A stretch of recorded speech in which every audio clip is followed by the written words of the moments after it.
రాయచోటిలో 4వ ward councillor Hurun బాషాను పరామర్శించిన వైఎస్ఆర్సీపీ రాష్ట్ర అధికార ప్రతినిధి రమేష్ కుమార్ రెడ్డి హరూన్ బాషా కుటుంబం వద్దకు భారీగా చేరుకున్న వైఎస్ఆర్సీపీ కార్యకర్తలు ముఖ్య నాయకులు హాజరైన మున్సిపల్ చైర్మన్ ఫయాజ్ బాషా మైనారిటీ నాయకుడు హబీబుల్లా ఖాన్ సాదిక్ అలీ తదితరులు దినం రాత్రి వైసీపీ కౌన్సిలర్లు ముఖ్యమైన నాయకులపైన తెలుగుదేశం పార్టీ సానుభూతి పరులు ఎలక్షన్ అయిపోయిన కొద్ది రోజులకే దాడులు చేయడం, ఇళ్ల మీదకి వచ్చి మోటార్ సైకిల్ బాలగొట్టడం, మరి కత్తులతో దాడులు చేయడం, తలలు బాలగొట్టడం, పొడచడము ఇటువంటి కార్యక్రమాలు చేయడం చాలా దారుణం.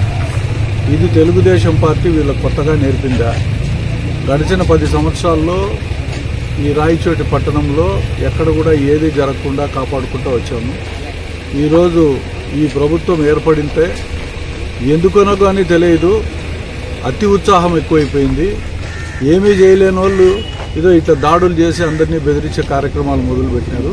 ఇది చాలా దారుణం. దీన్ని తీవ్రంగా ఖండిస్తాం. భవిష్యత్తులో ఎదుర్కొంటాం.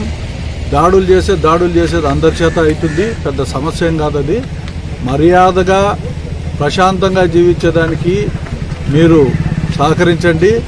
మీకు అవే కావాలనుకుంటే ఇక్కడ ఎవడు బెదిరేవాళ్ళు లేడు. ఇది తీవ్రంగా పరిగణలోకి తీసుకుంటున్నాం. హెచ్చరిక కూడా జారీ చేస్తున్నాం. వైఎస్ఆర్సీపీ కార్యకర్తలపైన ఎవ్వరు ఏది చేసినా ఇంక మీదట వదిలిపెట్టే సమస్య ఉండదని చెప్పి కూడా తెలియజేస్తున్నాం.